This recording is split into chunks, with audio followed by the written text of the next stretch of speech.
Want to get your business in front of real sports fans? The Fade Route with DNZ reaches over 1,000 listeners every month. We drop fresh episodes every week and stay active on social media so your brand doesn't just get heard, it stays top of mind. Local, loyal, passionate. That's our audience. Are you ready to be part of the in crowd? Let's talk about how we increase your foot traffic and get people to visit your website. Email us today at faderoutemail@gmail.com or message us on our socials at FadeRoutePodcast on IG or slide in our DMs on X at FadeRouteDNZ so we can find the best package for you. Coming at you from the AO Studios, it's the Fade Route with DNZ. Here are your hosts, D and Z.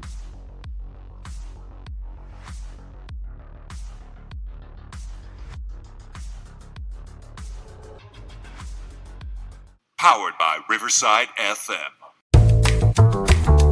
Coming at you live from the AO Studio. Ayo. It's the Fade Route with D and Z. I am D, and we've got a great show for you tonight. Yes, we do. Shane Gillis crushed the Espys. We had a swing off at the All Star Game, and Mitch Baruchowitz joins us on the in route. But we'll boldly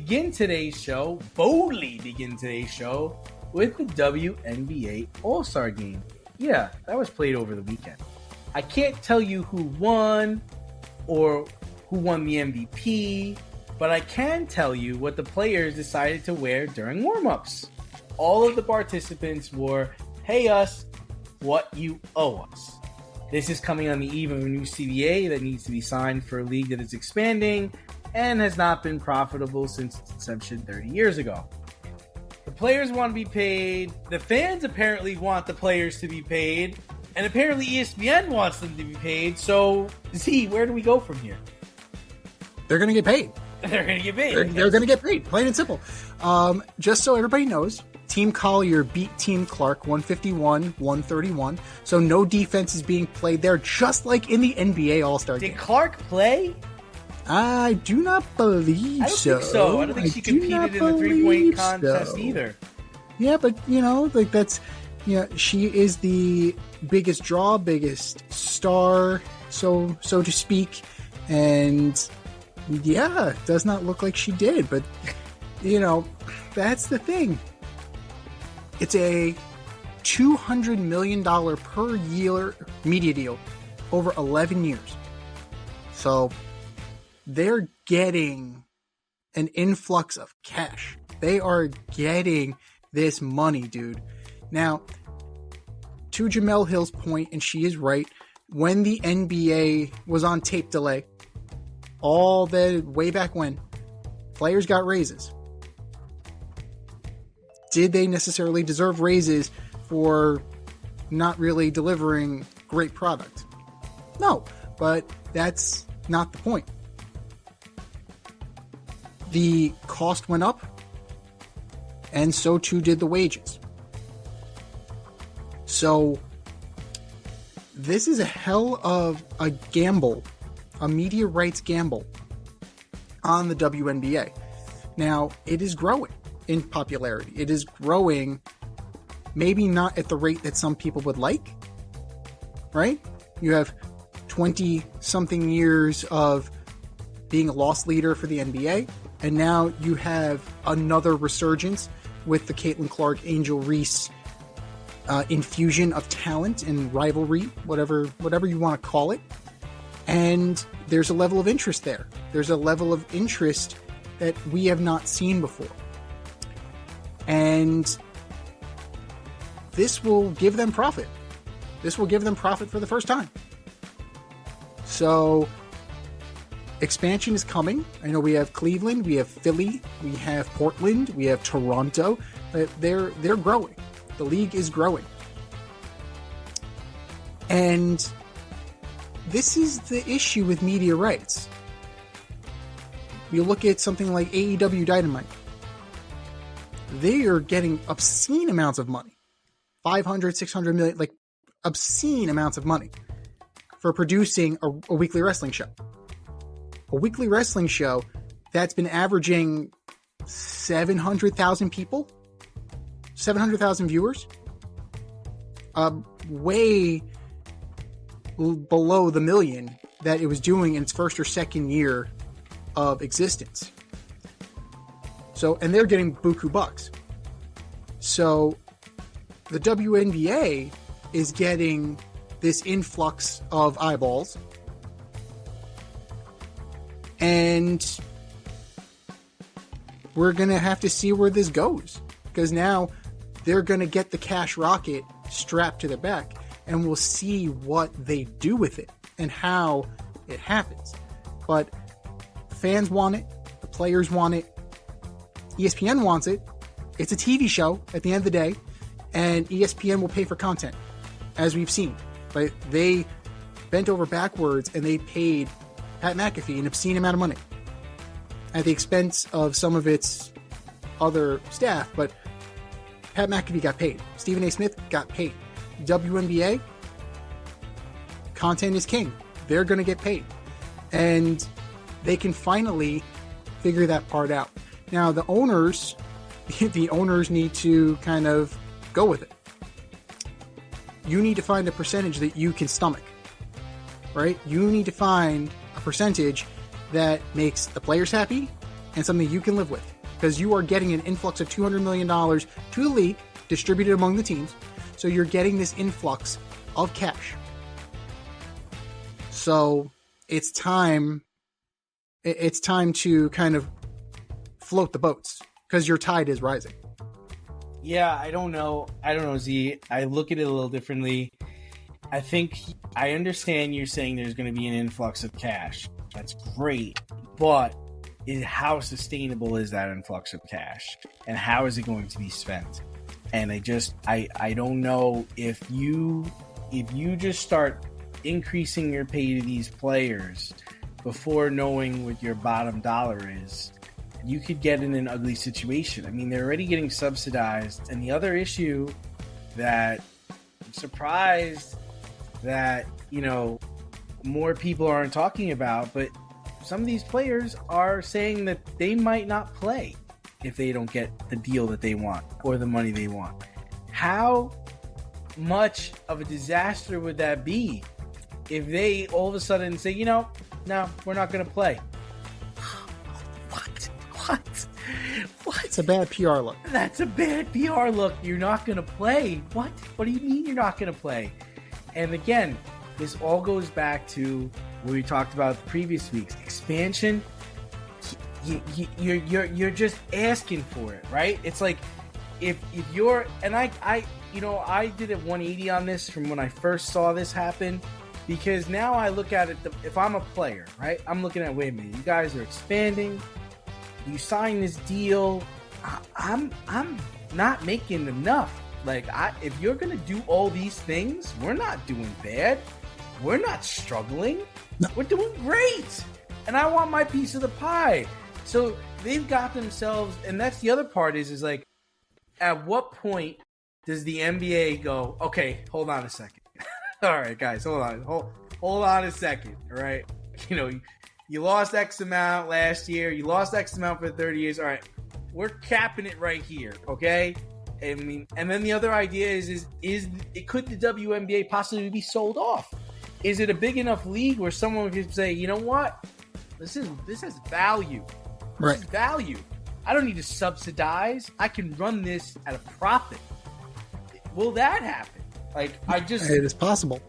Because that's something I would think Adam Silver's got to start thinking is like, well, wait a minute, we're increasing the teams and they want more money, and maybe they could just go do this on their own, and I don't have to, and the reliance on the NBA is like, because then from an NBA standpoint, right, this was your marketing tool. It's like, we have a professional women's league.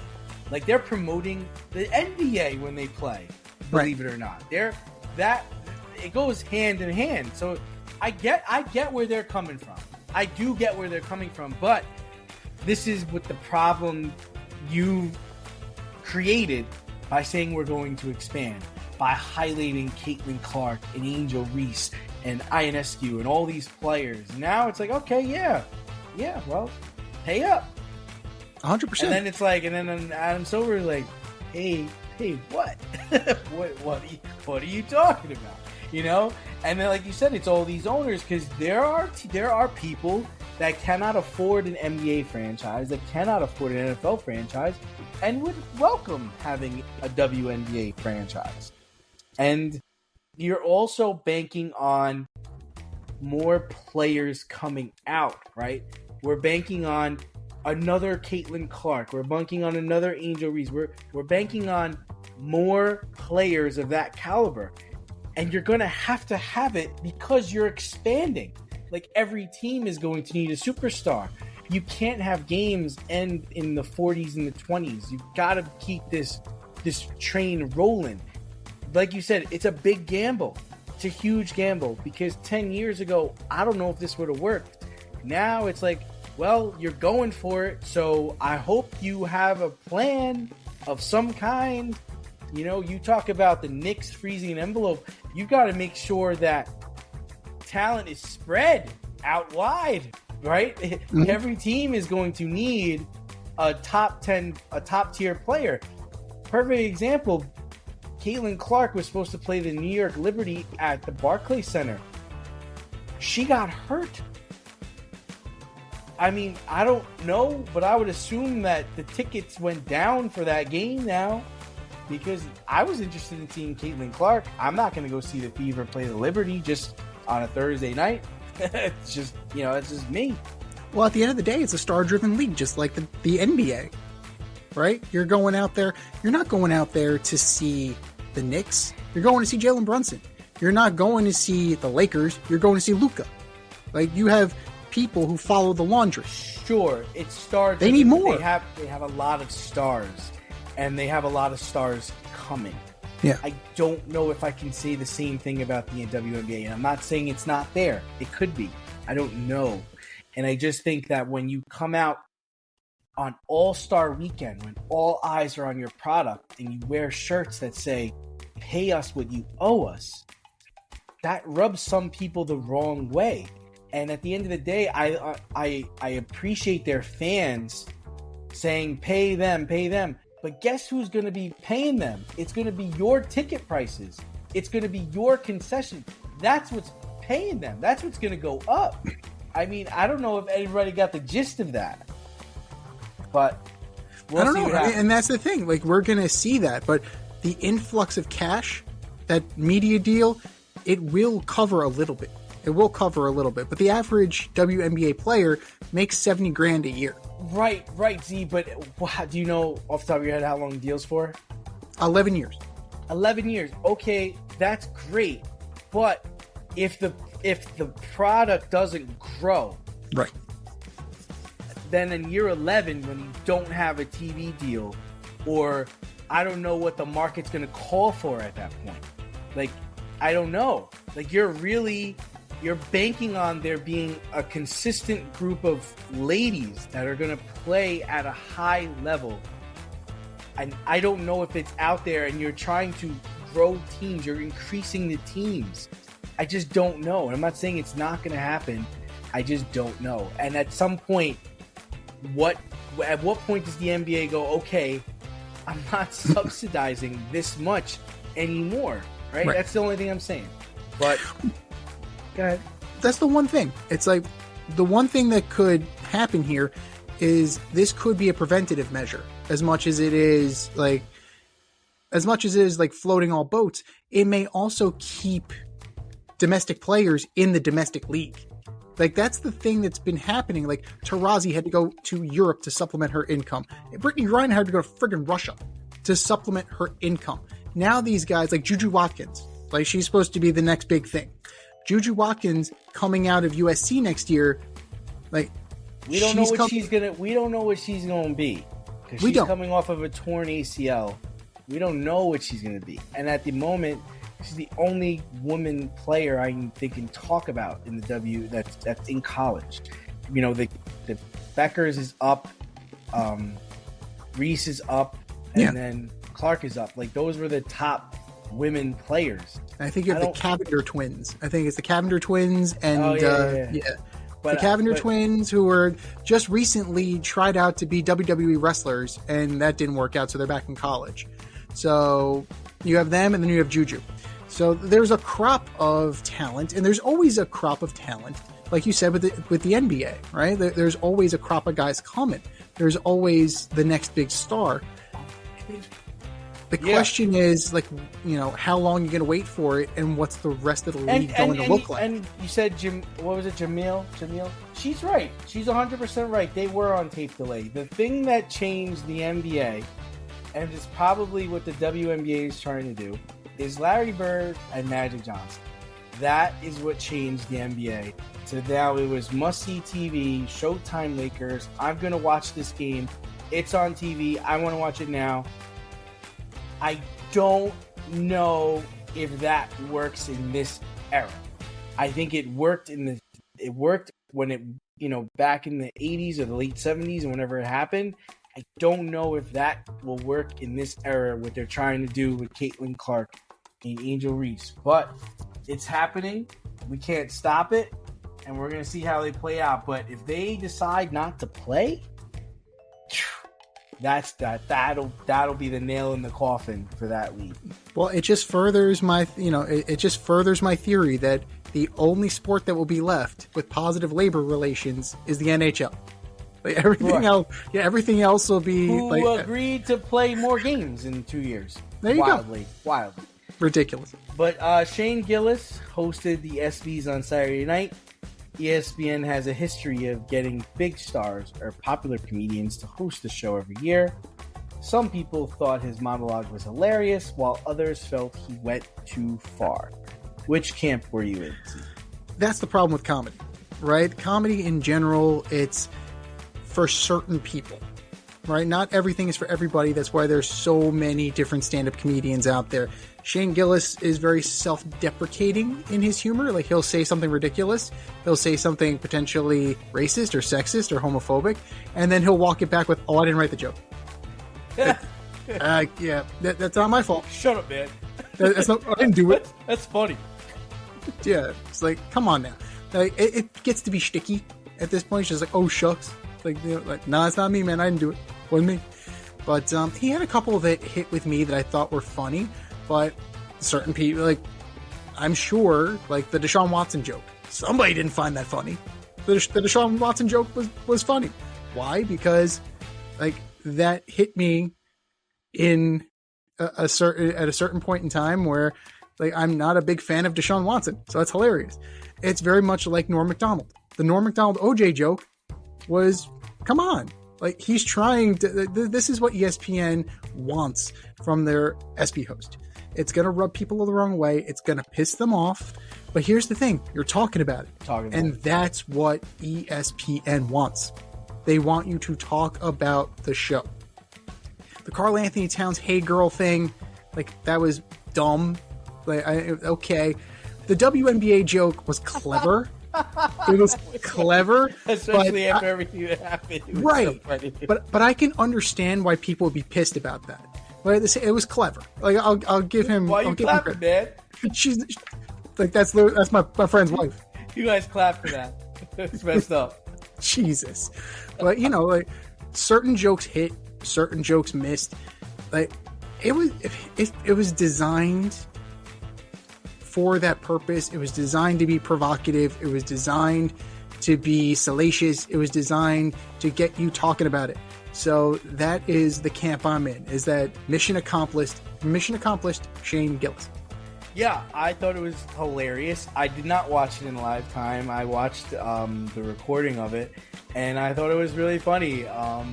It's supposed to be taken lightly. I think even with the Oscars, ever since that thing happened with Chris Rock, people are afraid to tell jokes. It's supposed to be levity. You got to be able to laugh at yourself. You got to be able to laugh at the situation.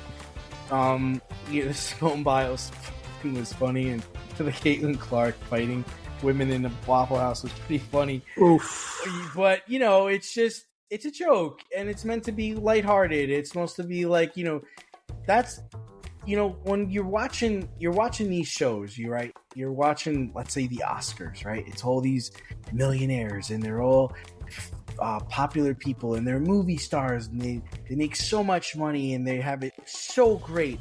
the whole part of you watching it is being able to watch them get made fun of and take a joke. You know, they're just like us. That's what it's supposed to feel like. It's supposed to be levity. And the same thing goes with the Espys. It's like, okay, you guys are these phenomenal athletes, incredible athletes. You're all amazing players. And you got to take a joke. Show me that you're a regular person, a regular guy that can, you know, we can laugh about this together. And right. I don't know, I don't know moving forward if they're going to go that route after what just happened, because there seems to be so much backlash about it.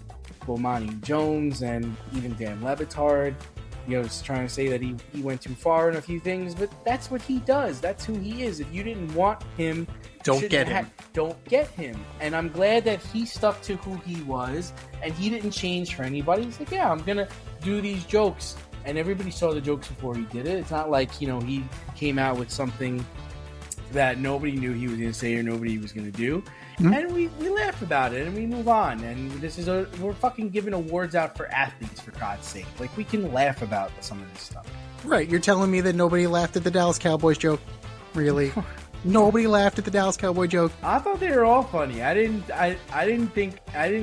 hear anything and I was like, ooh, or I didn't just shake my head like I do when I watch Family Guy sometimes. Like, I really was like, I've seen him before. Like, I've seen his comedy before. He wasn't a stranger to me. I like watching his clips on YouTube. I've watched his stand-up special. He seems like a down-to-earth guy. I would pay to go see him if I could. His tour is, I think, in the West and the Midwest right now, so I missed my shot.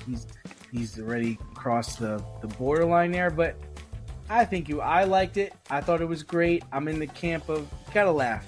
The Caitlin Clark joke, I think, was a little much, though. Not because of, like, the Waffle House thing, but the implication that the WNBA was full of black dudes. Like, that's like, you're just kind of like yelling into the void, and you're like trying to dog whistle certain stereotypes. Like, certain pieces are funny, certain ones go too far. But to your point, this was approved by ESPN. Somebody gave the green light to this. It wasn't like, everybody let him do whatever he wanted. And I'm sure ESPN had their writers. They all came together and wrote this. He's done stuff for Saturday Night Live. He's a funny guy. And let's just laugh about it and let's move on, Step outside of your safe area and make a statement without saying much. With FCK Clout Lifestyle Apparel.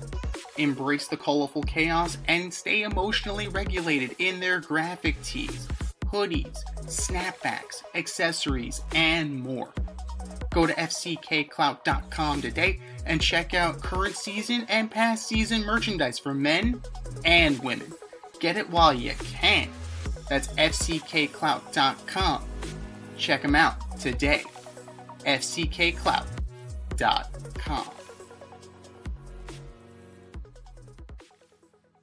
What was even more comical was the MLB All Star Game, which headed to extra innings, and this year the rules called for a swing-off. Each side got to send their best hitter to the plate, and both dugouts watched in anticipation of home runs. That would decide the fate of their team. Did you like it? Did you hate it? Or did you wonder where Ohtani and Judge were? Kyle Stowers, okay. Pete didn't get to hit. He was there. Like, he was ready to go. You had Jonathan Aranda. Apparently these are all picked ahead of time by Aaron Boone. So yeah, like, that's all Aaron Boone, ladies and gentlemen. Boone. I'm not used to doing this stuff. Usually Brian does this for me. I texted Fishman and he didn't get back to me. So, Mr. Torrey, what do I do? Yeah. Aaron Judge left. Cal Raleigh left. What am I gonna do?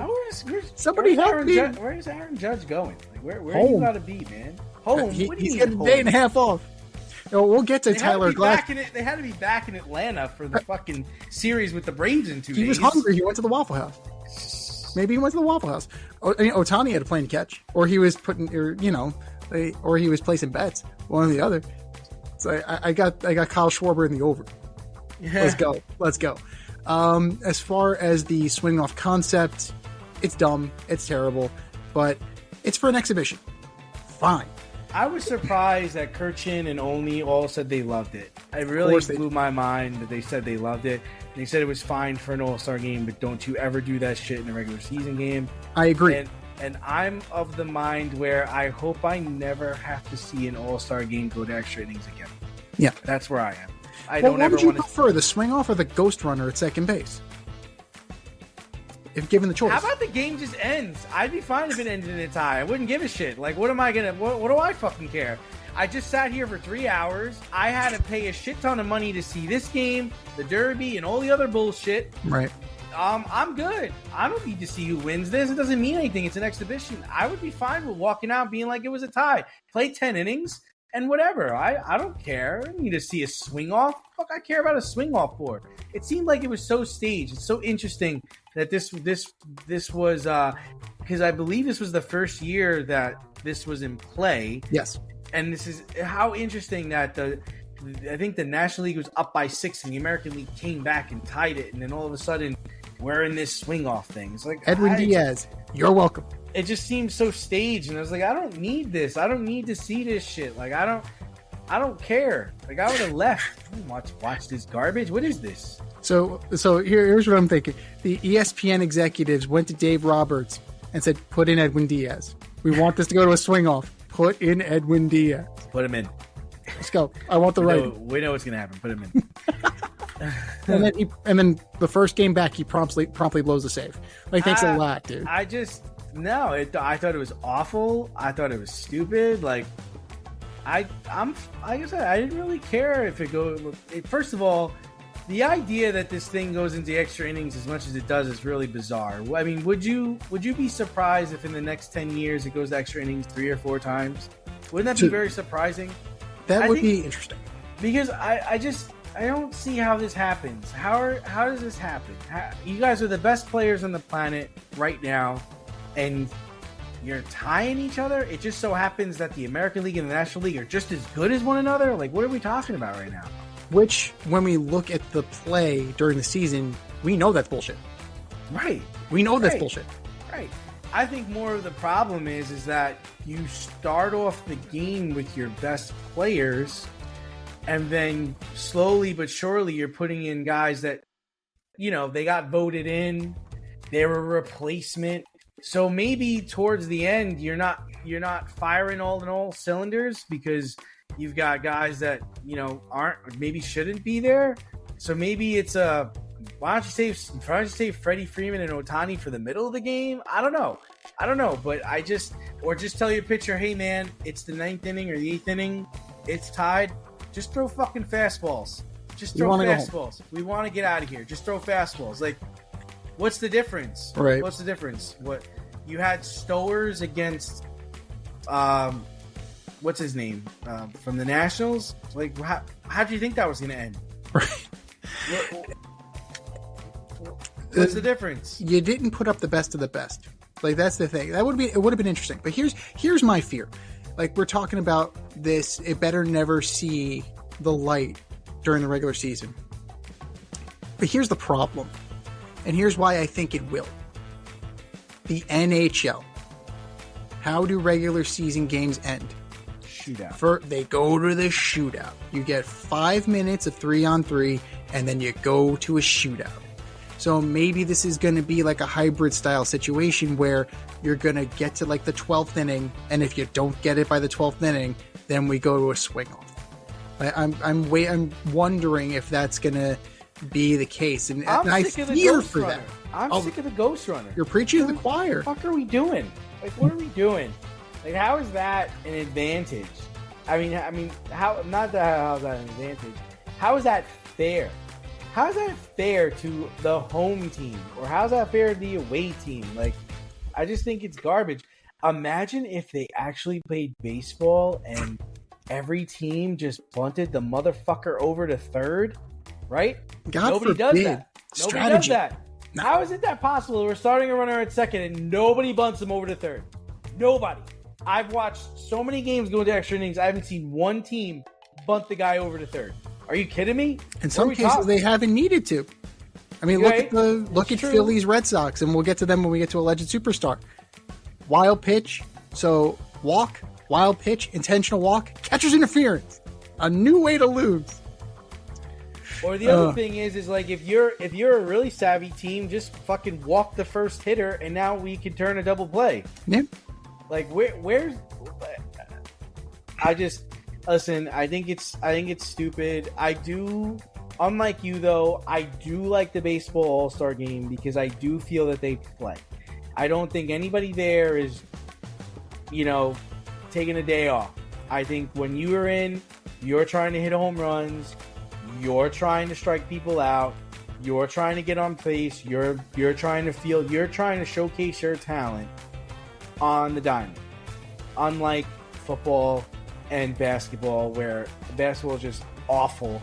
And I would think that hockey, I think, has gotten bad, but it used to be good. I think they just take it a little bit more easy on each other now, but, I like it.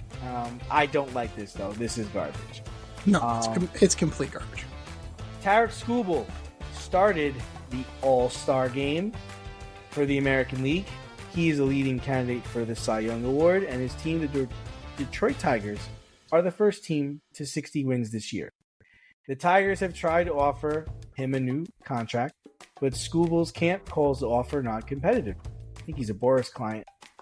Some say he's looking for 10 He years sure is. $400 million. Will someone give him that contract, or will he play, or who will he pay for in 2026? So he's under control through 2026. So you're looking at for the 2027 season, 10 years, $400 million. Come on now. I believe he'll be 31. Yeah. So 51-34, 3.15 ERA, 812 strikeouts, and 699 innings pitched for his career. Currently 10-3, 2.19 ERA. Like, excellent. Excellent. Now,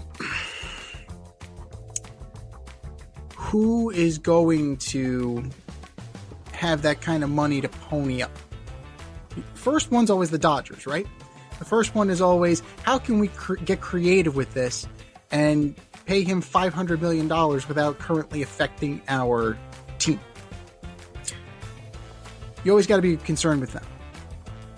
If the Padres significantly shed payroll because they're like hemorrhaging money, they're dangling Dylan Cease in trades again to reinforce their current roster. Isn't he like 4-9? Yeah, but he's expensive. Forget about Dorn because he's only high priced. So that's kind of where Dylan Cease is. I think the Mets are interested, the Yankees are interested. Like the same people who were interested in Dylan Cease before he got traded are currently interested in Dylan Cease now. So if they manage to, like, they're going to shed Michael King, if they can shed Dylan Cease, if they can shed like a bunch of guys, maybe the Padres can get in on this. The Mets are always going to be a possibility as long as Steve Cohen owns the team. I would love for him to stay in Detroit. I would love for him to be the anchor of that rotation and be this generation's Justin Verlander, like Mr. Tiger. Yes, eventually he played for the Astros. Yes, he played for the Mets. He played for the Giants. He's 1-9 right now. Atrocious. Absolutely atrocious. Got thrown out the other day. That's Give you a fantastic. guess where the team beat today. I'm going with the Atlanta Braves. Yeah. Ding, ding, ding, Ding, ding, ding. There we go. That gets me a ham sandwich. I would love for him to stay and keep not that Detroit is a small market, but Detroit is a classic market. And organizations like that, markets like that, need to keep their guys. Like, especially guys that are good. Like Pittsburgh. They need to keep Skeens. They by all means, by any means necessary, they need to keep Skeens. Like Skubal, he needs to stay in Detroit. You're delusional. For those of you that think that he's going to end up in the Yankees, it's not happening. And here's why. You're delusional if you think Skeens is staying in Pittsburgh and Skubal is I'm not Tigers. saying that. I said that's what I would like to see. Are they? No, that's not how that's not the economics. Why of would you baseball. like to see it? Why do you care? What do you mean? You like why? Because he was drafted by them?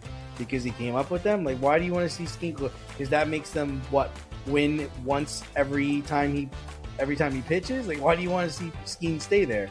Because I want traditional powers, I want traditional organizations to be good. I want them to be relevant. I want these teams to actually, like, I want to feel competitive. Trout to stay in Anaheim? Did you want Trout to stay in Los Angeles? I don't care where Mike Trout goes. I really don't give a shit where Mike Trout goes. It just seems so arbitrary. Like, why do you... I don't see why it matters. Fuck, where he care. I don't care where he's... As long as he's not pitching against my team, that's what I don't want him to do. He's not going to pitch for the Braves either. They can't afford. No, I don't want him to pitch against my team. I don't want him in my division. I don't want him to go to the Mets or go to the Phillies. That would be a nightmare. Like, that's what I care about. I don't care where they play. It doesn't matter. No, but I want... This is what I want. I want more competitive balance. And that more competitive balance means the best players are spread out. Because then what happens? It ends up being the Dodgers, ends up being the Yankees, ends up being the Mets. I'm a Met fan. I don't like that shit. I don't want a super team. And look at the Mets. You can't say they're a super team. They're not. What are they? Top 3 in payroll? Yeah, and look at what the top 3 has done for them. Ugats. Aren't they in like second place, first place? They're doing well. With a ton of holes on that team. Still. Money doesn't buy everything, clearly. So, if there's a way for, like, Bobby Wood Jr., I would love for Bobby Wood Jr. to stay in Kansas City. And it looks like he's going to. He will, because they paid him and they locked him up. Right. So, that's a good thing. It keeps Kansas City relevant. If Paul They're not relevant. They suck right now. They were just in the playoffs last year with Bobby Witt. And this year, where after he got his fucking contract, after he got his money, where are they now? So they're floating around 500. That division is ass. They could still make a run and win. That division is ass. That division is ass, dude. It's cheeks. It's absolute cheeks. Like, the best team in the league is in that division. And then look at the rest of the playoffs. Look at the rest of it. They're the worst team in the worst team in the division is also the second worst team in the league. The White Sox drag everybody down, and everybody else is around 500. That's cheeks, my man. That's absolute cheeks. It's not as the National League West. Yes, you have the Colorado Rockies, but then you have 3 teams over 500, and you have the Diamondbacks who are like hovering. So, that's booty. That El Central's absolute booty. Basura. Complete basura. So, in order for these organizations, like Jose Ramirez with Cleveland, stay there, be relevant, keep your team afloat. That's fine. Now, where's he going to go? He's going to free agency. But wait, before you go into where he's going, but the whole thing is Pittsburgh cannot get better with Paul Skeens on their team. They get better by trading Paul Skeens and getting a ton of prospects that will eventually play. But he's a pitcher. He only plays once or twice a fucking week. The same thing with, well, Skubal's different because Detroit's good, so they're okay. I would still trade him for value. But if you're not playing well, if you're not winning, you can't just hold on to guys and say, all right, well, hope it gets better. Same thing with the Nationals. The Nationals had Soto. They traded him for a bevy of players. Has it gotten better? They're going to be good. I think Woods is good. I think their players are good. I think the 2 of the 3 guys are good. The only reason they're not in last place is because of the Atlanta Braves. So actually, no, they are in last place. Wait a minute, they are. So all of these guys all these prospects that you got for Juan Soto have done diddly dick for your team. They would be in last place if they had Soto. But those guys are good. I think that the Nationals are going to be okay. But go ahead, tell us where you think. An investment in your team. Look at what they've invested in. If you invest in your team, look at what the Tigers have done. Right? They've brought in actual talent to go with the guys that they've drafted. Tigers have a good coach. The players were there before the system was there before AJ Hinch got there. But right, the players were there and they weren't doing as well as they are now. He is a good coach, and he has them playing very well. Riley Green is playing out of his mind. Carpenter is playing out of his mind. The rotting carcass of Javi Baez was an all-star. It was an all-star. They went and got Gleyber Torres and revitalized his career. Gleyber Torres was a throwaway. He couldn't get a job. So I understand. There's a lot more at play than just the player. There's other things that have to go with it. And the fucking American League sucks right now. I don't care what anybody says. American League is trash. Go ahead. Where will he play? He will end up with the Dodgers. He will end up. He says 10 years, $40 million a year is a joke. So you're probably looking at, he's probably going to want, what, $550? Okay. So is that what he's going to want? Is that what it's going to take? Is it going to take 600? Are we going to, and here's the bottom. This is the reason why baseball will get locked out. This is why the players will get locked out. Enough said. This is absurd. It's obscene. Nobody's worth this. There was one guy who was actually worth the money, and it's because he could pitch and he could hit. That's the reason why he got the fucking contract that he got. Juan Soto is overrated for what he's making. Aaron Judge is overrated for what he's making. Bobby Witt is overrated for what he's making. They are making way too much goddamn money. And guess what? The owners are going to lock him out, and we will be playing. The two of us will be playing. Well, hold on. Well, maybe what you do is you take a page out of the Padres book and you fucking lock up your homegrown talent early. Like what they did with their boy Tatis Jr. Because, come on, think about it. He's underpaid at this point, don't you think? For his talent level? He's on par for where he's going to be. But here's the thing. The Padres, because they decided to go for it and because they decided to lock him up, they're now hemorrhaging money and need to get rid of some of these guys. I'm just saying that if you have a player like Paul Skeens or you have a player like Aaron Judge, save yourself the time and lock them up to the long contract when they're 24 or 25 instead of it extends your window. 28 and 29. Look at what the Rays did with Evan Longoria. Same thing with like Ron Harper. Same thing with Bryce Harper. Lock him up. Fuck it. Give him his 10-year deal for $300 million because that's a bargain at this point with him. Like, come on. Compared to where the Trout thing is biting people in the ass. Right. So I mean, okay. So you think he's going to go to the Dodgers? So my whole thing is he's definitely not going to Detroit because they're not going to pay him that much money, and I don't blame them. What I think Detroit should do, especially if they win the World Series this year, fucking trade that motherfucker. Trade him. Because you're going to get people like the Yankees or the Dodgers will trade you to Sun and the Moon and the Stars for the 1-year rental, and they'll think, oh, we'll be able to extend him when the year is over. Just like the Yankees did with Juan Soto. And that's why the Yankees are out. Probably. They're not going to trade Spencer Jones. They're not going to trade Lombard. And I don't understand why they don't trade Spencer Jones. I don't know what you're holding. What are you Ryan holding? Cashman's a fucking prospect hugger. Right. Like, you're ruining this kid's career. He's ready. He's batting like over 400 in the minors. Got to get those ABs for Trent Grisham, baby. What are you doing here? Like, then trade Trent Grisham. Like, what are you doing? Bring him up. Like, this is so stupid. But no, I agree with you. I do think the Yankees are in play. Especially if they get killed again in the World Series. I would think it's the Yankees, it's the Dodgers, it's the Cubs, it's the Giants, and it's the meet the Mets. Everybody wants to meet them. They're definitely in on that shit because they would love. They would love to have Tarek Skubal play. Stearns doesn't spend on guys over 30. That's the thing. Like sure. Cool. It's just not what he does. Like he'll get in some like lower level stuff and turn them into something else with this pitching lab or whatever this nonsense is. That's fine, but if the Mets were to lose in the first round of the playoffs this year, that's going to be a big slap in the face. It's going to not show any progress, and it's going to force your boy Cohen to go spend. That's just my opinion. Unless he's going to go trade for Zach Gallen now, which I don't think they're going to do.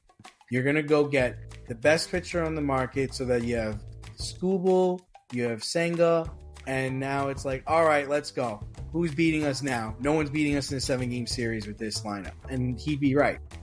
Would you agree that if you had Skubal, there's nobody beating the Mets in a 7-game series? That's no. I completely disagree. You think they would still get beat in a 7-game series? I think that the Mets can be had. The Mets, as currently constituted, regardless of Senga's on a pitch count. He's on an innings limit. Manaya is on an innings limit. He's on a pitch count. Montas wins. He just won. He wins. Yeah. He's won. He wins more than any of them. 2. Great. And now, I can't afford to have him be Montas in the playoffs. Like, that's the problem. He's our best pitcher right now. And that's a problem, isn't it? Peterson had struggled coming out of the break. I would argue Peterson is the best pitcher right now. I think Senga, I like him. I like him a lot. You think he's really good? You know, Peterson has potential. They do have potential, but that's the thing. Senga can be had. We've seen it. Manaya can be had. We've seen it. Montas can be had. We've seen it. Peterson can be had. If they have a bad night, forget it. Skubal, prior to this run, he was just okay. And then he took off. He's a stud. He's an absolute stud. Is David Stearns willing to invest that kind of money in a soon-to-be 31-year-old guy? The answer is no. The answer is no. Based on his track record, regardless of position, the answer is no. That's not what he does. So who's the pitcher? Who's the pitcher you're going to go get? If you just told me your whole starting lineup can be had. So who's the starting pitcher that you're going to go get that's going to make it so that you can win a 7-game series? This year, I don't think there's anybody on the market. Not this year. I'm talking about this year. Oh, no. I don't think they're going to trade for him this year. I just think that the Mets will be in play after next season, especially if they have 2 years where they fail to make the World Series and they're spending all this fucking money. And if it comes down to pitching, they're going to go get the best pitcher on the market, and he's going to be the best pitcher on the market. Look at what the Yankees did getting Max Fried. That was huge for them. And a year where Cole went down, that's huge for them. Right, and now Fried has a little bit of a blister problem. He's had a very solid season, but here's the thing: you're not going to pay for older. Like that's where we're kind of disagreeing here. There's really no young, great talent outside of a guy like Skeens, right? But Pittsburgh, as already said, they're not trading. Now, that's stupid. 2 years from now, and that's why you will continue to suffer. But 2 years from now, that story may change, right? 2 years from now, it might just be, we'll listen on everybody. We'll listen on O'Neal Cruz. We'll listen on Henry Davis. We'll listen on, we'll listen on Skeens. We'll listen on anybody. Because we are that inept at our job, and we fumbled this so fucking badly. And that's the story of the Pittsburgh Pirates. And that's where the Tigers differ from them. They didn't fumble this. They got Kerry Carpenter. Torkelson seems to be doing something. He's kind of showing something. Riley Green. Absolutely. Riley Green is the key to that team. He is a monster. And he's a damn good fielder and a damn good hitter. And he's giving everybody a problem. But money talks. Money absolutely talks. And when the CBA ends, we will see. We will absolutely see what's going to happen, because I'm sure it's not going to be friendly between Mr. Manfred and Mr. Clark. That's for damn sure. Avoid messy accidents. Get better stopping power with your brake pads. Callahan brake pads. You never know when you'll be driving in the road and there will be a truck tire that you need to avoid and save your family. Callahan Auto. We really care about what's under your hood. But speaking of not very friendly, the president on social media asked/demanded that the Guardians and Commanders go back to their original Native American names, so Cleveland Indians and Washington Redskins respectively. The president went as far as to say he will block the Commies' new stadium in Washington if they do not change their name back to the Redskins. So what are your thoughts on this? Yeah, he's the king. He's the emperor. So that's what he wants to do.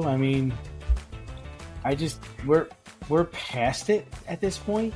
I just think if the Washington football team wants to go back to it, go back to it.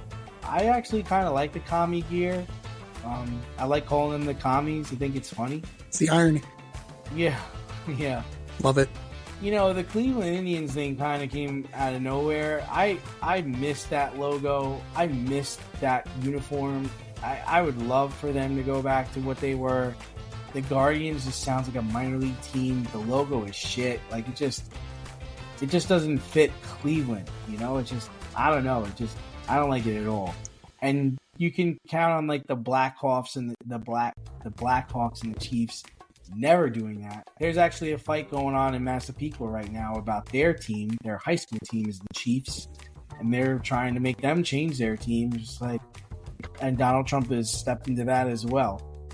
So my whole thing is he can say whatever he wants, but I would prefer that the teams do it because they want to do it, not because the president of the United States is talking shit about it.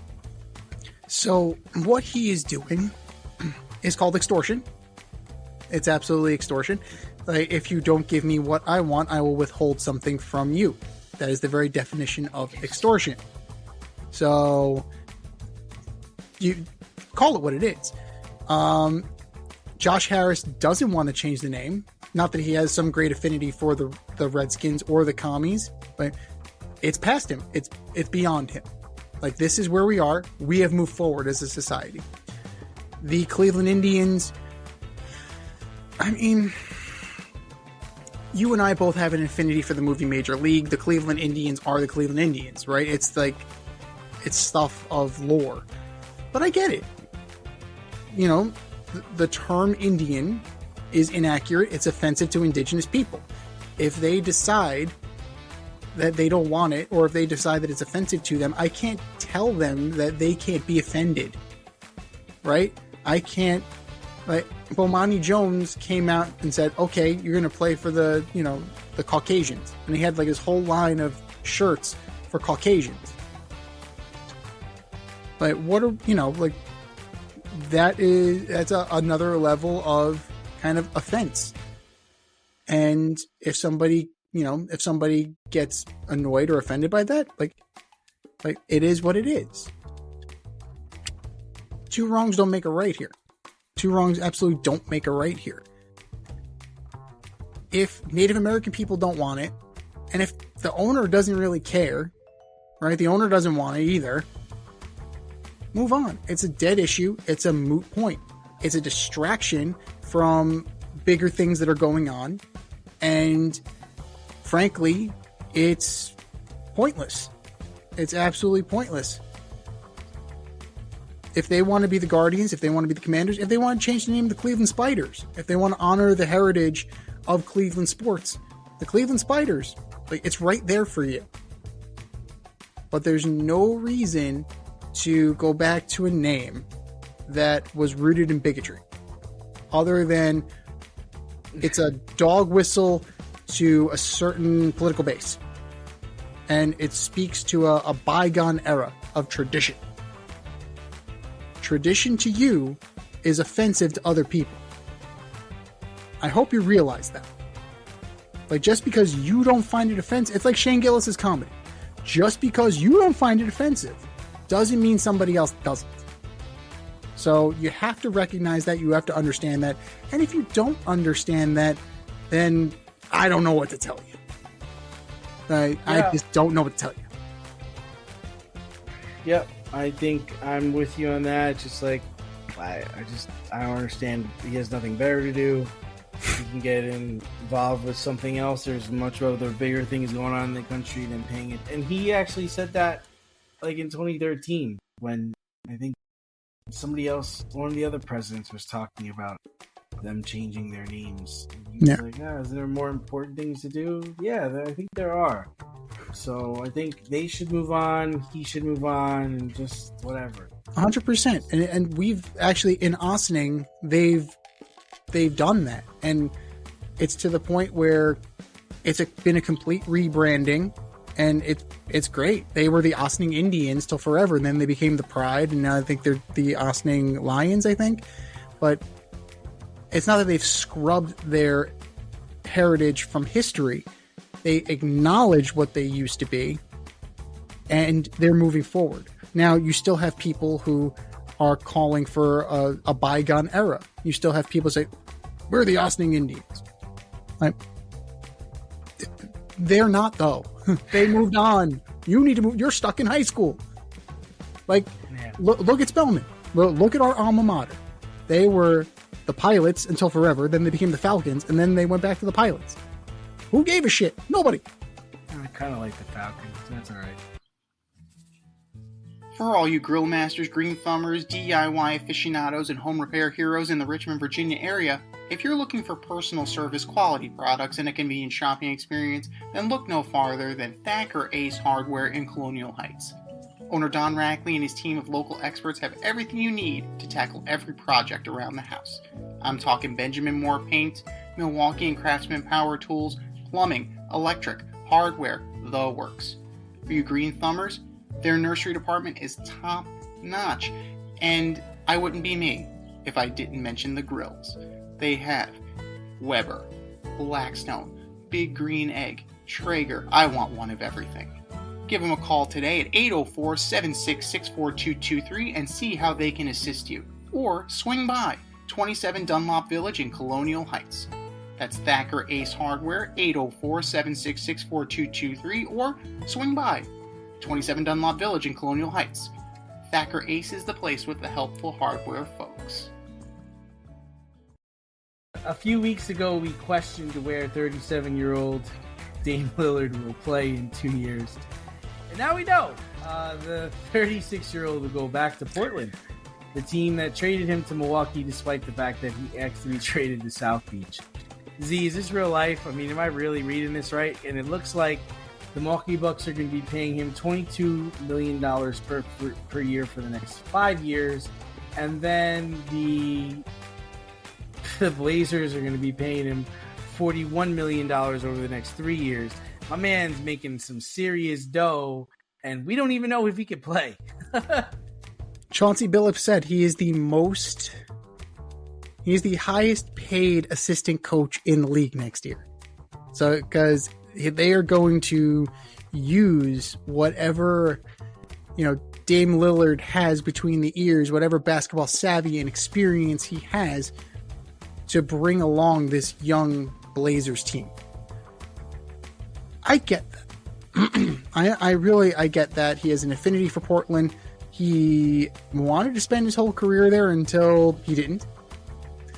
And it's like we were asking where he would end up, and like it's interesting that this is the team this is what he chose to go to, a rebuild project where he will get to be the guy at age 37, right? And we'll see what he still brings to the table coming off the Achilles injury.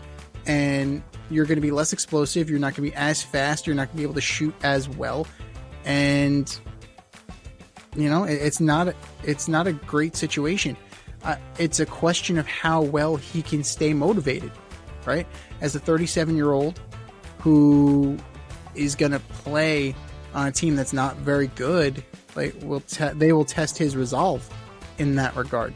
It's not like Chris Paul signing on for his latest season with the Clippers. The Clippers are well within contention here. It's not like Marcus Smart going to the Lakers. The Lakers are in contention. Dame Lillard willingly chose to go to a team that is promising, but has no guarantee or has no real pathway upward for the next few years. So he's still going to probably get his, because prolific scorers get theirs. Like, that's what it's going to be. But it's kind of interesting to see, and it makes you kind of armchair quarterback, that if you waited just a little bit longer and waited maybe at least till mid-season, you could have gotten a better offer. You were getting paid $22.5 million to stay home.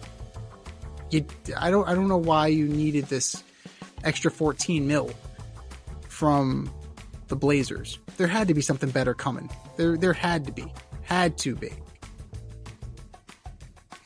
You're in a different camp than I am. I am just surprised at this. Like, This was the guy that they weren't able to win with when they had like LaMarcus Aldridge there, and he was there for the best years of his life and they couldn't win.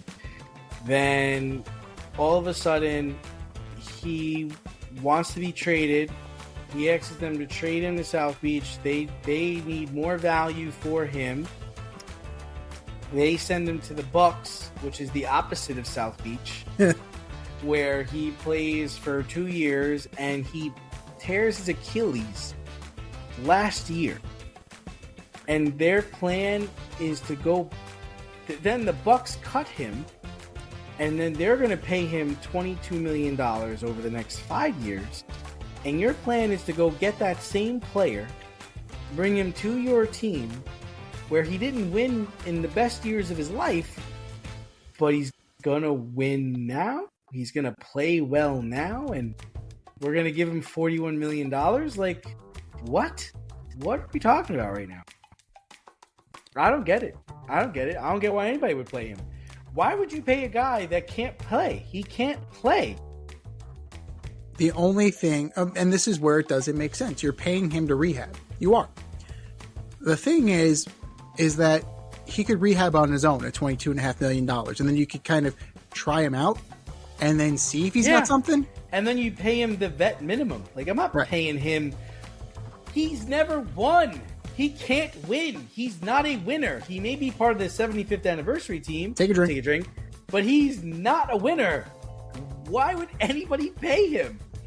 I have a better chance of going and getting what's the kid who played for Duke who's Dick Grayson. I've got a better chance of giving Grayson all that money and having him play for me than going to get Dame Lillard. Like, he just played with Giannis and they couldn't do shit in 2 years. They actually played worse the second year. But that's our plan. That's our big move. That's who we're going to go get for 41. Why didn't you take the $41 million and try to get Miles Turner? Like, what? I don't get it. Doesn't make any sense to me. First of all, I don't know why anybody would sign him while he's hurt. He could totally just not ever play basketball again. What motivation does he have to play basketball again if he's getting $22 million a year for the next 5 years from a team he doesn't even play for? Then he's getting another team that's going to be giving him they're giving him $41 million over the next 3 years, whether he plays or not.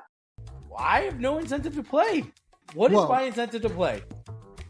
And, your incentive to play get trashed by every team that plays against us, because who am I playing with? Right. That's the thing. That's the signing. It's a sentimental signing. It's the only thing that's there, because it's certainly not competitive. Right? It's absolutely not competitive with the roster that Portland has put together.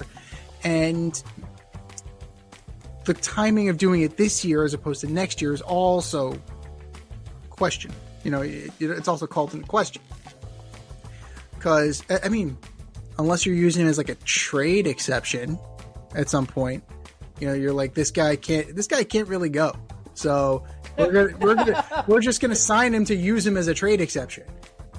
Like, that's 14 mil is 14 mil. But it feels like a sentimental, like, swan song. I get it. Like, from that standpoint, go back to the original team that drafted you, and you want to go out on your terms. You don't want to go out on a torn Achilles, all that stuff. But it doesn't didn't line all that up. sentimental shit go out the window when this motherfucker asked to be traded? And on his side, wasn't he angry that he didn't get sent to the team he wanted to go to? Like, aren't these two guys, like, beefing? At this point, I mean, it's not like he won anything. So, and is it even the same is it the same front office that traded him? I don't even know, to be perfectly honest with you, because Portland's bad. Let's be real here. Portland is a poorly run organization. They have not been good in years, and they will continue to not be good. They have not been good for a while. So, and he had a chance to go sign with Miami, right? And they still didn't want him. So that's kind of it right there. But it's a weird situation. It doesn't make sense for him to sign on this year. He's not coming back from an Achilles tear in less than a year. I don't care how much rehab you do. I don't care what kind of experimental therapies you're getting done. You're not coming back in less than a year from an Achilles tear. And if you do, you're going to tear that one, and the other one.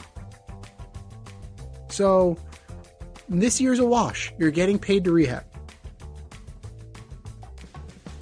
You're getting paid not to play for the Bucks, and you're getting paid to rehab. So take that money to the bank, Mr. Lillard. And hopefully, the Blazers can recoup something on this next year.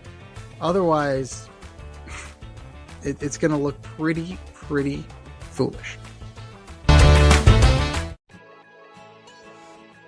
You can't help but smile when you see a balloon.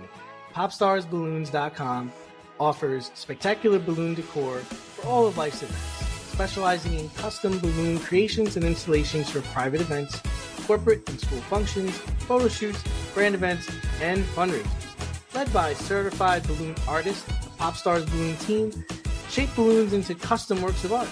Popstar Balloons provides full concept balloon design, build and installation services, as well as pre-assembled decor pieces available for pickup or delivery. Popstar Balloons is a woman-owned, small family business focused on providing professional balloon services using only high-quality, 100% biodegradable natural latex balloons made in the U.S. and Italy. They consistently prioritize the safest use and handling of balloons in a sustainable and responsible manner. Popstars Balloons is located in Westchester County, New York, but likes to party at events throughout New York City, Connecticut, Long Island, and New Jersey. Popstars Balloons can also accommodate balloon decor services for destination events. No event too big, no event too small, and their custom personalization service is the perfect touch. They also offer a full line of event decor options like backdrop, prop rentals, tablescapes, dessert table setups, custom signs, and they always deliver with a smile. Whether you're looking for gift balloons, classic decor, or large-scale design for a big impact, Popstars Balloons will create the perfect decor for your theme, vibe, and space. So if you have an idea in mind or need inspiration, Popstars Balloons decor will be the cutting edge and spectacular. Visit popstarballoons.com to pop your next event.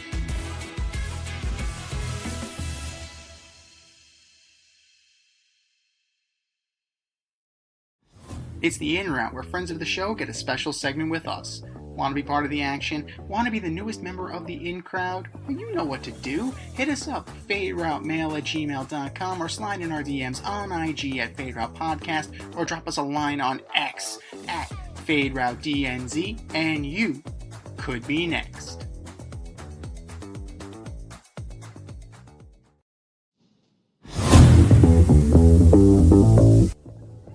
Joining us on the In Route today, very special day, we have majority owner of USL League One's Westchester SC and co-founder of Merida Capital Holdings, Mitch Baruchowitz. Thanks for coming on. Mitch. Thanks for having me, guys. All right, we'll start you off with this. What was your soccer journey like prior to founding Westchester SC, and what experience do you have with the game? Well, the irony is it wasn't quite a journey as much as, I've always loved soccer, and I could break out the pictures of me like at NYCFC games or at the 2014 World Cup in Brazil. But in reality, I played as a youth in Long Island, but it was such a different world. It was, the whole weekends were going to a travel game, and then, my parents splitting, there were three of us. So splitting the difference, kind of playing zone defense and getting us all over Long Island. And so I spent a lot of time sweaty in a uniform at someone else's game, right? Like my brother or sisters. But, the weekends were just filled with joy. Like you get to run around and, bang into some people, which was good for the nervous energy. And I played in high school, was recruited to play, I think something like 300 schools. And unfortunately was playing in a men's league on a field in Northport, which is pretty big town, a big soccer town in Long Island. I'm from Stony Brook originally. And Seawolves. yeah, right. And well, that's Stony Brook, right? They have a good soccer team now too. But so me and a goalie came together at the wrong time, and similar to like the Donnarumma play in the Club World Cup. I don't know if you saw the broken ankle. I forgot whose ankle it was. Now I'm totally blanking. Musiala, right. So similar to that, I was trying to like chip a goal. You know, in your head, like someone sends me in a diagonal ball, I'm running and I'm like, oh, I'm going to like lift the ball over the goalie and I'm going to run this into the net and I'm going to do some funny like Ronaldinho thing where you head it when it's like an inch off the ground. You know, it's a summer league game, like who cares? And I guess all that thought process slowed me down because me and the goalie got there at the same time. There was no lift and it was like just big thud in the ground and my foot never really was the same ever since. So. Jeez. So there goes the soccer career. But I did play tennis in college, so I rescued my athletic, regimen. Wow, that's glad my career didn't end like that. But yeah, I mean that stinks. But you know what was your inspiration to found Westchester SC? What was the defining moment where you said to yourself, you know what, I'm gonna do this and I can do this?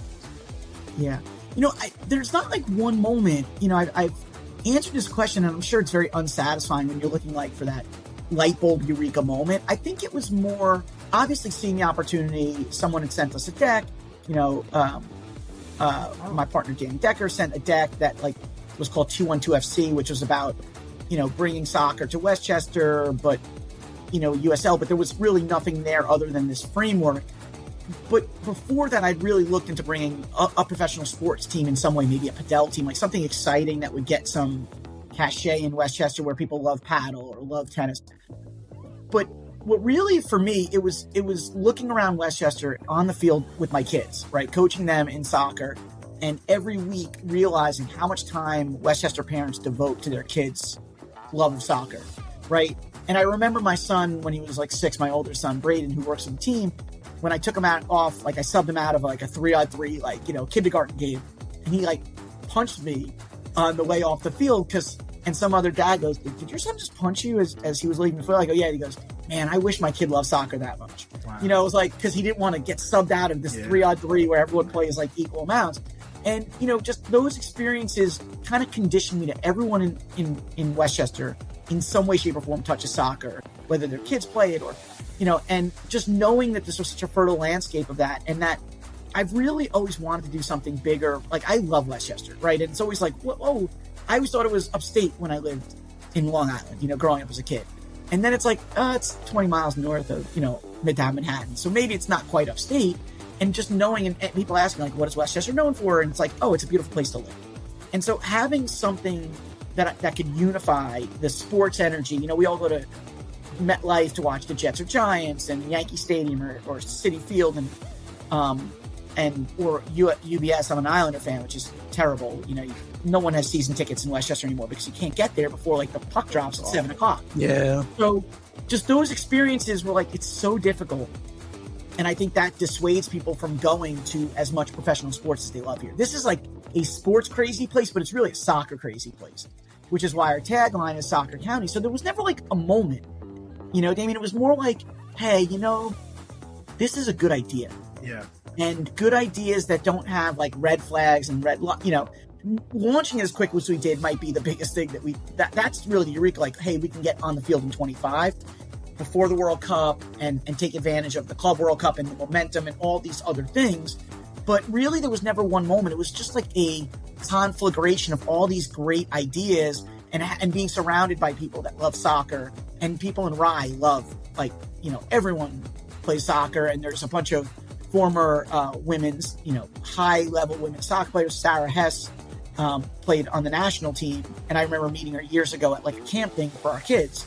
So like, I just knew that it could be interesting, but the truth is, I didn't realize it could.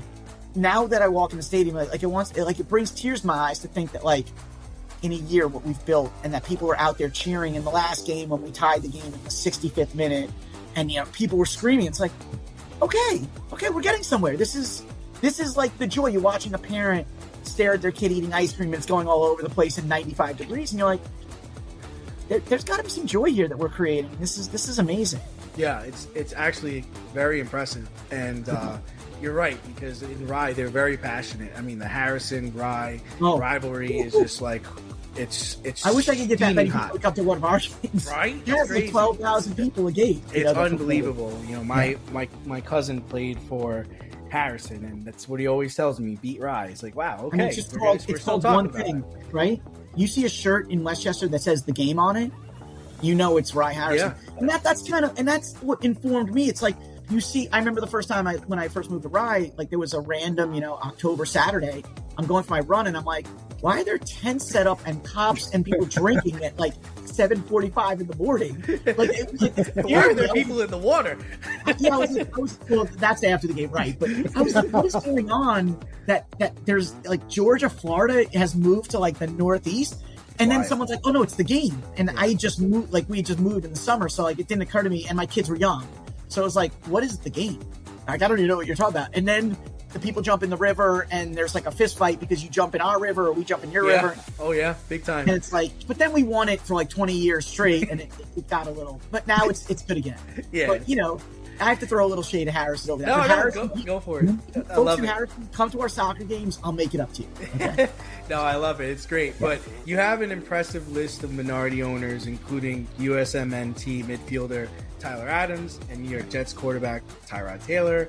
What does it mean to you to have these athletes, invest in your vision? Yeah. Well, Tyrod and I go back a bunch of years. We've done some business together before. And he's just such a high character individual who, I mean, he's a guy that doesn't matter if he played for weeks or for months. He steps on the field and it's just like, you're getting a gritty, intentional leadership type performance. And, he's had some unluck with injury. Remember the Chargers where he hurts his shoulder and, they give him the shot in the wrong place but he's always led with like integrity and character. He loves soccer. He has this fashion brand, Diazzo, so he loves Italy, Milan Fashion Week. Like, don't even get him started on Fashion Week in Paris and Milan. Like, he loves that stuff. So for him, soccer and, the chance to, like, play around with the ethos of a different sport was really exciting to him. And, and he has a foundation in Virginia where if we ever play close by, like, we'd love to do something. Tyler's a totally different story.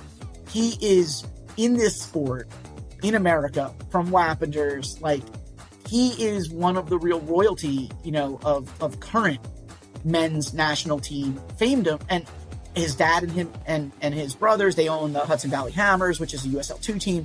So the connectivity, which is everything to us. The ability to look at players, but also get deeper, like instead of trying to learn everything ourselves, using the knowledge of people who played and grown up. Tyler used to go, an hour and a half to Red Bull's academy because there was no Westchester. So being able to like bring something that actually informs his history and his challenges, like had there been a Westchester back then, the ability to play every level, start in our academy at 10 or 11 years old, maybe get recognized by an MLS academy, maybe not. Maybe you play till you hit the USL pro team when you're 17 or 18. For him, his journey was Red Bulls and then RB Leipzig. And obviously he's now a star at Bournemouth. But, him and Daryl, his dad, they are so knowledgeable about everything going on. In fact, our vetting of one of our players, Samori Powder, who played on their team, and so did Noah Powder, the brothers, who are from Maplewood, New Jersey, Daryl, they were on his team. So the ability to like assess and get, guidance from people who have lived it and have walked the walk and have played at the highest level of U.S., when we talk about things like promotion, relegation, and the future of U.S. soccer, I mean, who understands it better than Tyler, who's like living it while playing in Europe? And also, obviously, the ability to sell people to European teams and develop better talent, that's the dream, right? If you look at like the 3 to 5 year plan, it's really developed this underpinning of practice facility and first team kind of like flagship facility, develop amazing youth talent from the whole region, which is a soccer crazy region. I mean, our tagline is "Welcome to Soccer County," right? And it's funny because just at the game last Wednesday, there was someone up who lives in Bronxville that works for a bank in the city. They are coming up just to see what we're doing and maybe do like a sponsorship or something.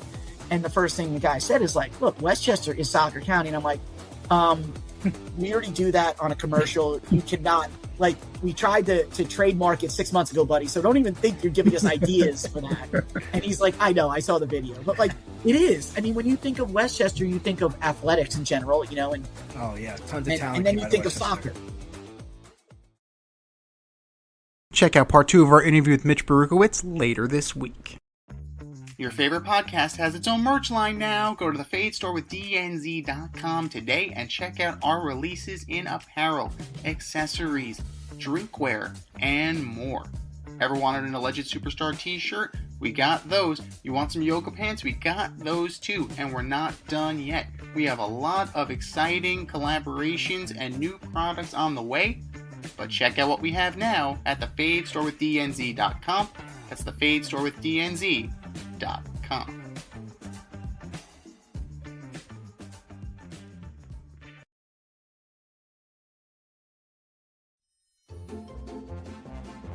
Who's the best of the worst this week in sports? The Fade Store presents the Alleged Superstar of the Week Award.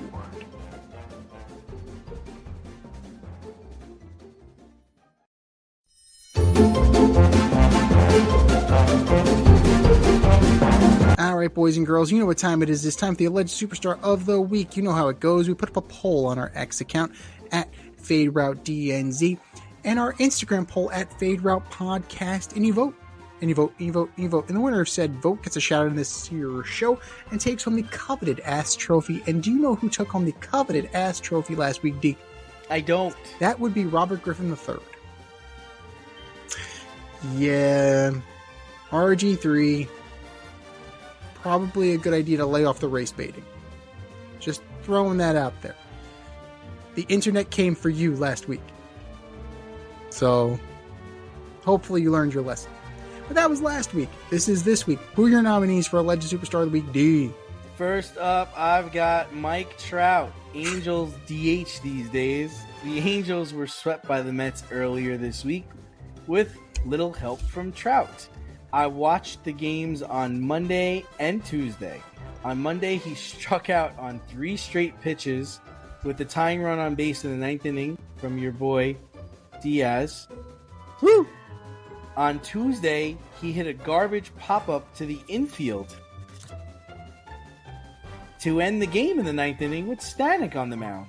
Woo! He's currently batting .237 with 18 home runs and 45 RBI. Mike Trout, you are my Alleged Superstar of the Week. Sounds like a Philly already. Yes, he does. Number 2, I've got Anthony Volpe. Ooh. Last night made his league-leading 13th error of the season, leading to the Blue Jays scoring 2 unearned runs and tying the game. If you're hurt, tell us you're hurt.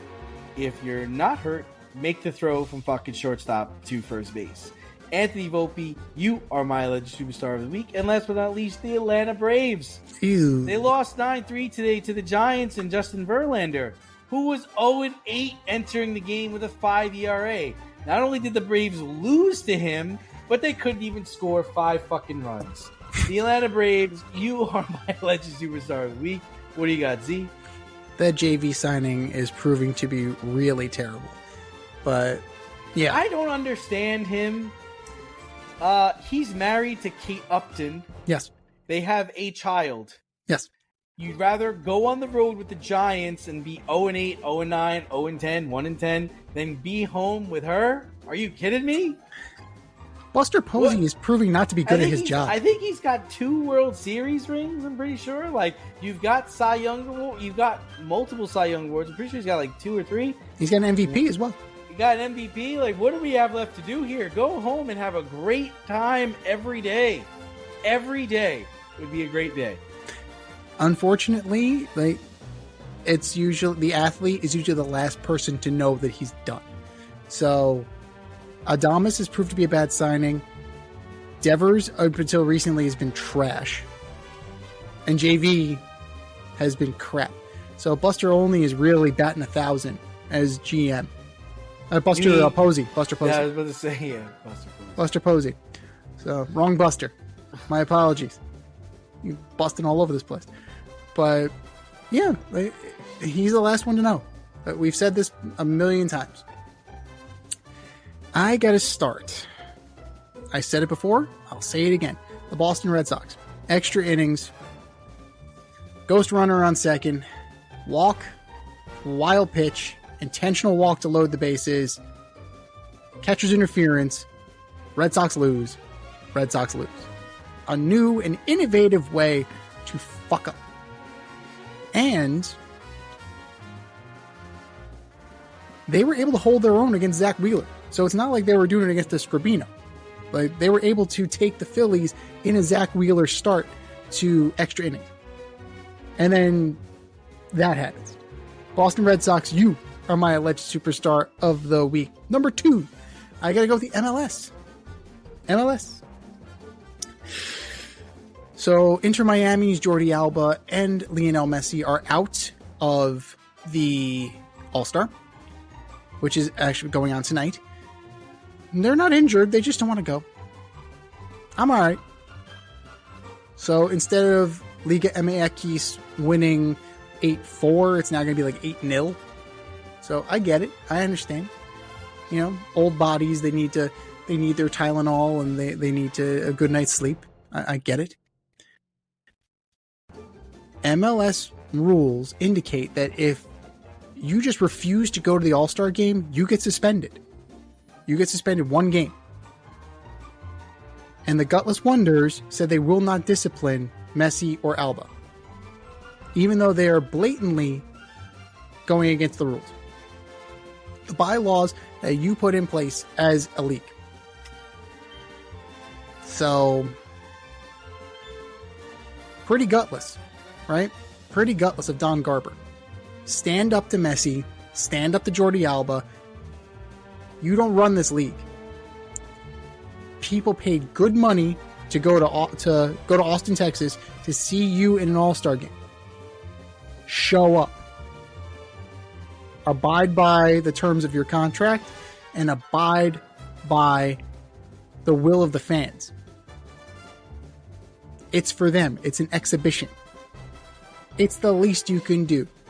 Go out there, wave your little hat, and then move on.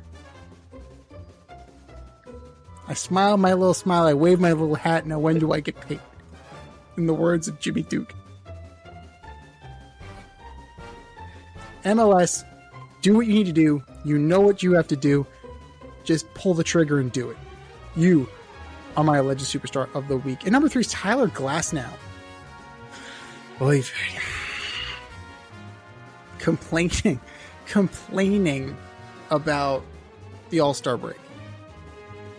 And how it's really not an All-Star break for the All-Stars because they don't get days off. They have the home run derby, and then they have media, and then they have the game, and wah, wah, wah, wah, wah. Wah, wah, wah. Yes, poor you. Poor you. You were named as one of the best, and you have a fewer days off than the mediocre players in the league. Sorry. The season's not too long. Yeah, you only get a day off. Boo friggin' who. This is literally part of your job. Fulfill the terms of your job. You got paid to be an All-Star, right? I believe you have an incentive in your contract like most players do. So, tough shit. Plain and simple. Next year, don't play so well to where they name you in the All-Star game. Shocker. Tyler Glasnow, you complainer. You are my alleged superstar of the week. I think we said our piece. Go to our X account at FadeRouteDNZ. Go to our Instagram poll at FadeRoutePodcast and vote. And vote, and vote, and vote. And for our nominees. You're better than that. Just do better. Just do better. This has been The Fade Route with DNZ. Thanks for tuning in tonight. Catch our podcast on Wednesday nights on Spotify, iTunes, iHeartRadio, or wherever you listen to your podcast. So until next time, stay fade, everyone. Time for us to run the go route. We'll talk to you next week.